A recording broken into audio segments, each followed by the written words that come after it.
Welcome to our Vendée Globe Live in English. It's day 55 on the race course. It's the 2nd of January, starting off cold, clear and very, very frosty here in Les Sables d'Olonne, and a beautiful afternoon now. Well, on the race course, all eyes are on Cape Horn, where Yannick Bestaven is approaching. He's about 33 miles away when we came on air. He's doing 19.5 knots, so he's going pretty quickly. And he sounded quite confident when our colleagues spoke to him this morning. And should we remember that, well, in the last 8 editions of the Vendée Globe, that 7 of the leaders have gone on to win the race? Well, should we? I'm not too sure. I think this race is much more compact and much more open than we've seen in previous editions, certainly in terms of the depth of the field.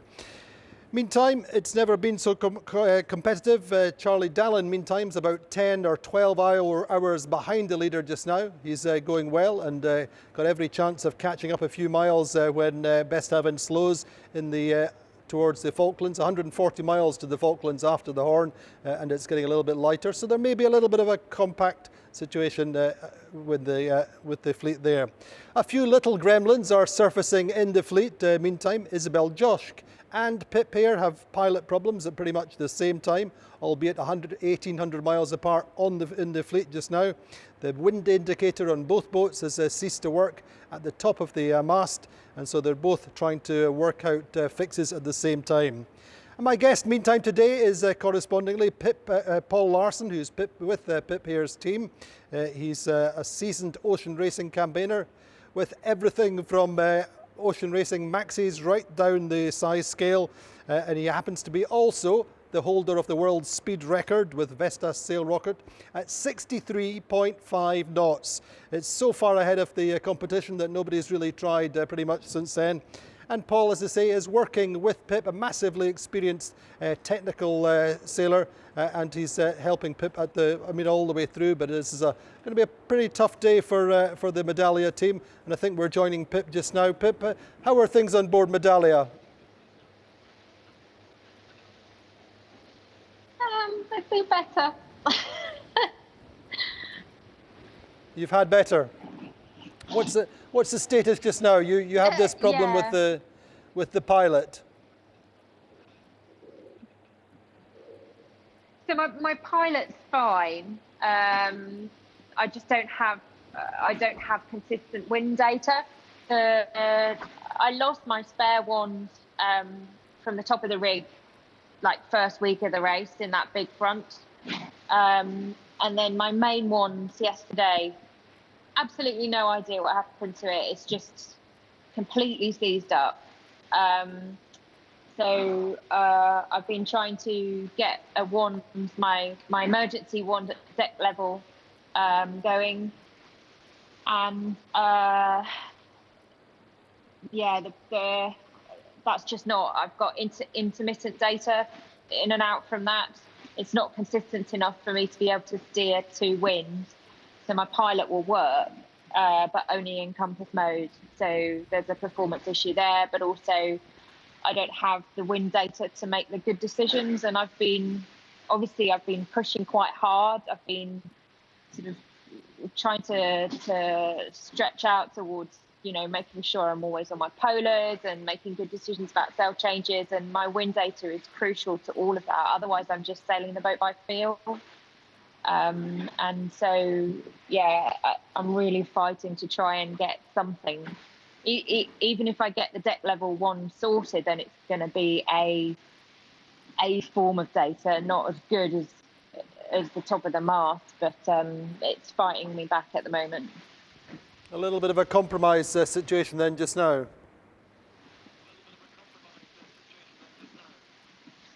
Yeah.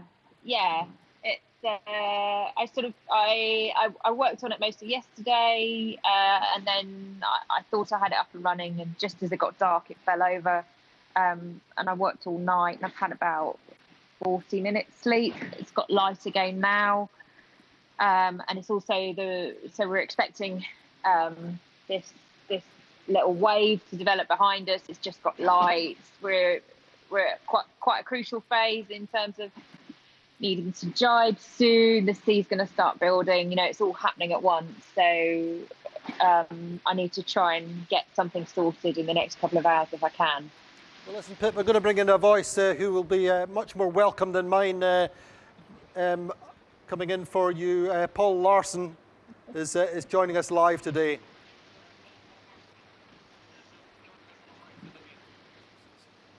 Excellent. Paul, say hello. Hiya, Pip. It's you're obviously right in the throes of one of my little departments, which was the spare wind wand. So I'm trying to read your facial expressions to know if we should have a chat after this or not. But yeah, it sounds like you've got a lot on. I don't think we're not needing the Medallia deciphering then, do we? No, well, it's funny when you take on those jobs, you're very aware of the importance of every little job you do when you prepare those boats, and I guess you're worried that they're going to be called on times like this in the dark of the night in the Southern Ocean with weather approaching, and here we are. So. It's I'm very watching this one very closely, and with a mother's worry, I guess. I mean, Paul, what's the kind of fundamental advice? It's really to approach this problem in the best possible frame of mind, doesn't it? Make sure you're rested and not too tired. Well, I guess that was one of my first questions to Pip when I saw the news today was how rested you are, because they're multi-leveled problems that need, you need a clear head to work through them. And amongst all that, you're still trying to race as hard as you can. I mean, she's in this fragile position in the fleet, and she's fought for it incredibly hard. The way you manage your sleep, if you can top it up all the time, you feel like you're alert, but if you have a reason to be awake for an extended period, the batteries run flat very quickly, and you add in a very complex problem like what Pip's dealing with now, and I just hope she's she feels, because it's very frustrating, and I think it's unusual for all of us to see Pip not smiling on the camera in the morning. So instantly you get concerned, and that's what you worry about. Well, go ahead, Paul, and work your magic. Tell us, give us some questions for Pip. Well, it'll be lots of boring details, but we do chat away via WhatsApp about technical issues, and I think there's other people in the team who are much better at dealing with that stuff. Joff's knows the boat intimately inside and out, and behind Joff there's a network of suppliers who supply the equipment. So there comes a time when you just hand over to that department, you just ask a few questions and you step back. One of the fascinating things is that these new pilots are the intuitive nature by which they can navigate a boat down through waves and surf. If you haven't experienced it before, the first time you let the machine take over, it's quite surprising how well it does it. You start to strip away those strengths, and it starts to compromise the sails that Pip will be carrying, and little problems can escalate into sail damage and other things. I'm sure we've already seen how adaptive Pip is at dealing with these things, and I'm sure she will adapt and sail the boat accordingly, and her competitive nature will kick back in. But there's not a lot I can say to Pip anymore. I mean, sometimes I have a whole list of questions, and then I sit back and watch what she's written and listen to what she said and think, no, she's got this. She's all over it. So I'm sure she'll work through this, and my bit's done, other than just words of encouragement. Well, crack on. Give her a few words of encouragement, Pip. We're all behind you. Well, Thank you. It's all is what I can say is that it's from when we've first met Pip and saw her go through all the highs and lows, and through the really fragile periods of getting this project to where it is, and that she can be no matter what problems she's dealing with at the moment, they're nice problems to have, because she's having them in the middle of the Vendée Globe and having this incredible race. And there's so many people that contact us all the time from all over the world, and they're watching and they're following, and you can't pass on every person, but it's the support and the journey you're having is fantastic. And I just hope it continues all the way. So you're doing a great job. Pip, you hear that? You're doing a great job, and we're pretty sure that you can get through this. And as long as you get a little bit of rest and take it all nice and methodically. Thank you. Yes, I will. Well, I've had 40 minutes, and now it's getting light, and I'm already getting itchy because I want to get out there. No, don't. Get some sleep and look after yourself. And another 40 minutes sleep will do you the world of good. Listen to your dad. Oi! I was going to say it's Dr. Andy. Exactly. Anyway, Pip, all the best. So good of you to stay in touch with us, and when it's not so easy and not so everything's not so rosy. And the best of luck. Thank you. Thanks, everyone. Bye. So Pip managing to smile through a little bit of adversity just now. But Paul, you know, she's a pretty tough cookie, isn't she? Yeah,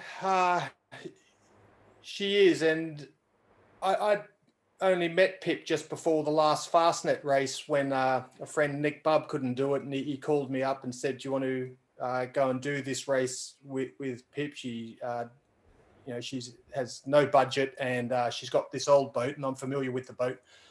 And I went up and met her, and pretty much from the get-go, I could see that she had a lot of experience. She sometimes plays herself down because she didn't have the big races or big results, but you could see this foundation of experience that she had was substantial and counted for a lot. And the fact that she had put herself in such a corner to take on this race at this stage of her life, in many ways was a position of strength, because she had nowhere else to go but forward. She had to keep doubling down at that casino until she came out a winner. And from when we first sailed together, you could see all that experience come to the fore. And I'm not really that surprised to see her going how she's going, because her work ethic just to get to the start line, and once the race starts, just wears problems down. And I think we're all witnessing quite a remarkable performance that is not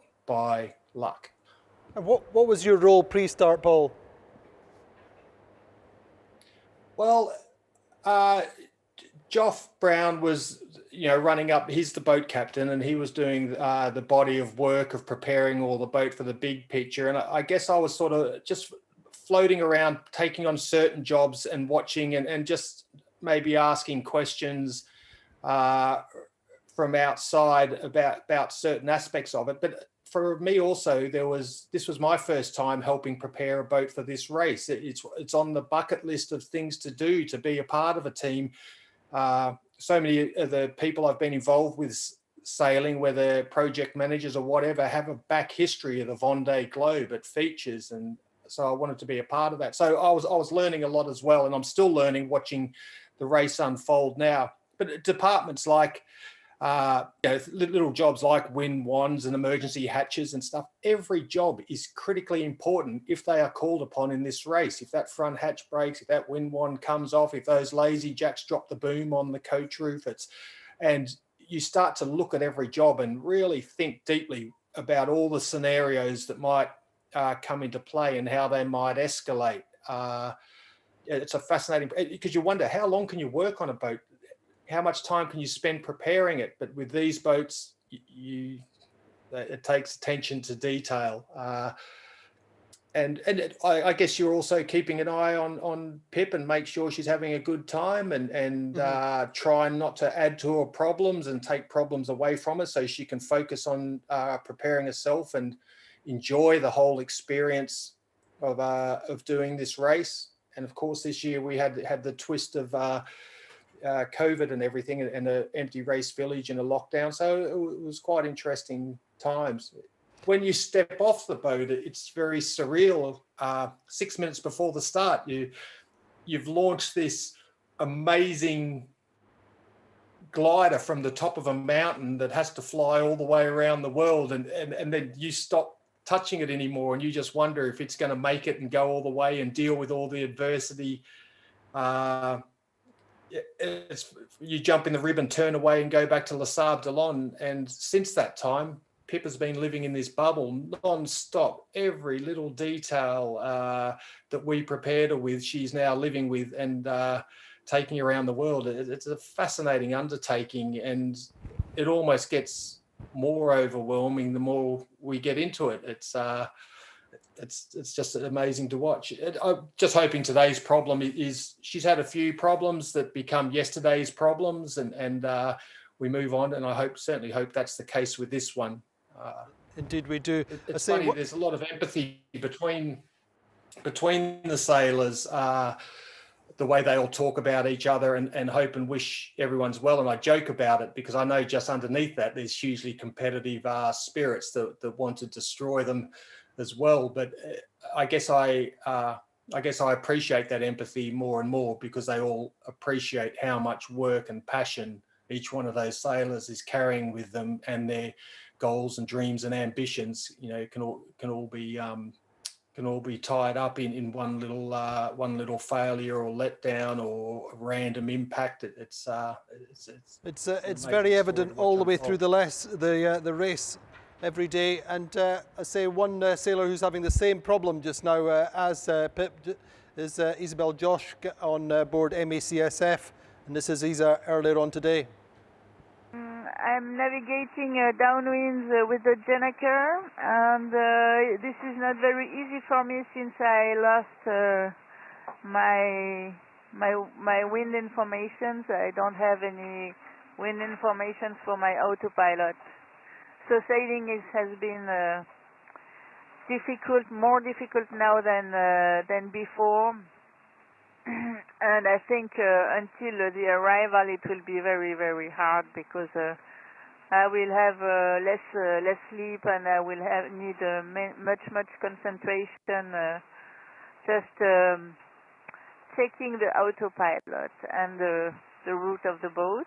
But that's life. I really look forward for the Cape Horn, which I will pass probably in 2 days, and I'm so happy. This was one of my big goals coming here on the Vendée Globe, passing the Cape Horn and just seeing the southern oceans was very, very important for me. So I have the feeling of an accomplishment, and I'm very happy about that. So that's Isabelle Josh dealing with her own problem with their pilot, same situation with the wind wands. Meantime, let's look at the rankings at midday today. Well, Yannick Bestaven is still on top, approaching Cape Horn. He's 162 miles ahead of Charlie Dallin and was doing 18-19 knots this morning. No sign of an immediate slowdown for Bestaven as he approaches Cape Horn. Charlie Dallin doing 15.6 knots. I say he's 162 miles behind, and 300 miles between him and Thomas Riong. Riong going quite nicely as well, doing 18 knots. He's 48 miles ahead of Damien Seguin, again going well in fourth. Benjamin Dutroux is 128 miles behind Seguin in fifth. Then 39 miles further back, Boris Herman is in sixth. There's only a couple of miles between him and Jean Le Cam. And 11 miles between Jean Le Cam and Isabelle Josh, so still very tight, very compact in the middle of this peloton group. Louis Burton trading places all the time with Maxime Sorel. He's up in ninth just now and 13 miles ahead of Sorel. Sorel and V&B Mayenne in 10th. Giancarlo Pedotti in 11th is only 3 miles behind Maxime Sorel in 11th. And then a big gap back to Clarisse Kremer. Armel Tripon in 13th, still going well and catching miles on Clarisse, albeit only 30 in the last 24 hours, but he's catching up progressively. Pip here in 15th, he's still doing 14 knots this morning, even with her pilot problems. It's just weighting her down a little bit and trying to find that solution. Alan Rura has his own problems. He now has his keel centred, but still doing 15.9 knots and still doing roughly the same kind of daily mileages as Pip. Jeremy Biou, though, is catching up quite quickly on Arnaud Boissier and Alan Rura. Further down the table, Didac Costa doing quite nicely, 16 knots on board, 1 knot, 1 planet, 1 ocean. Pretty steady. Kojiro Shiraishi doing much the same kind of speeds, about 500 miles behind Didac just now. And then Miranda Merin, steady as she goes in 23rd, 13.4 knots. And Ari Husela doing 11.5 knots. Sebastian Destremo, as we said, or we should have said at the top of the programme, still has his problems with his steering. He has no steering at all, no tiller and no autopilot, and he's trying to sort things out and get himself towards Tasmania, where he plans to stop and really assess the situation there. So pretty tricky stuff, tricky times just now for Sebastian Destremo on Mercy. I'm going to go back to Paul Larsen. Paul, tell us about your speed record then. I mean, it's so far ahead of the competition. Are people starting to wake up and challenge that now? Yeah, there's a couple of good contenders. One fellow, they're both from kite surfing backgrounds, and they're starting to develop their craft to put more of a boat between the foil and the kite, and it's an interesting path to go down. Yeah, we'll see how they go and how I feel about it once they start posting some numbers. Our boat's still pretty much as it's pictured here, sitting in a container down there at Weymouth. It doesn't take long to put that boat together and go faster. Yeah, we'll see how it goes. It's good to have your cage rattled every now and then, and it's when I look back at our own journey to get that record, in hindsight, you're very grateful for the competition and the way that it pushes you, and sometimes you feel they're eating your chocolates and you fight harder, and it certainly defines the size of the challenge. So I'm looking forward to seeing these other teams come out and go for it, and there's some passionate people there that even if they don't get it this time, that they'll come back again. You can see the fire burns there, so bring it on. There's a lot to be done in speed sailing still. Is there more gains for you, and could they be relatively easily achieved, or is it quantum leaps in terms of the work and the development? We built that boat with much higher strength capabilities because we figured if we got a faster foil for it, and the boat wanted to do the big unknown was the foil, and so we picked a worst case scenario, which is kind of what we achieved. It was a safe bet, but it wasn't the outright high performance scenario, and that's the foil that got us to 65 knots, and we got to the maximum of that. But we know that there's some low hanging fruit just ahead of that. That is not enough of a challenge to reactivate the whole program. There's some big technical breakthroughs that no one has ever achieved with, you hear the term thrown around a lot, cavitating and super cavitating, and there's a whole regime of flight up there which no one's ever done. And if you get through that, then that's like going into outer space. You're in a different world from down in the atmosphere. So that boat is plug and play, and it can take on that. It's ready to go in that problem, and places like Walvis Bay are just sitting there with the wind blowing over them every day, patiently waiting. So yeah, we'll see. And where do you see? Maybe time to put Helena in the cockpit. Indeed. Where do you see the Amoca class then in terms of flying? That's a big problem, and that's entertained a lot of my time since the record in developing offshore concepts and the constant battle between whether foils are the way to go or not. And for us, the offshore boat that we came upon settled on having no foils, just because they're too problematic. They're great when they work, and not so great when they don't. I think the Amoca class, walking down those docks, looking at all the boats, watching the subsequent performance of those boats has been fascinating. For the nature of what the event is, I think they're fantastic. And I also think the Amoca fleet is in a good position now, because you can see there's so many boats there which are viable boats to turn up to this start line with, whether they're basic like Super Bigu or Medallia, and Didak's old Kingfisher, who even took the foils completely out of it, all the way through to the latest state-of-the-art boats. They all have their time to shine. That random variable of the weather, and more importantly the sea states, is a big leveler for these boats. I don't think they should go any more extreme. They haven't digested what they've got just yet. But I think the attrition rate's been probably better than what I was not as big as I expected. So I wouldn't make a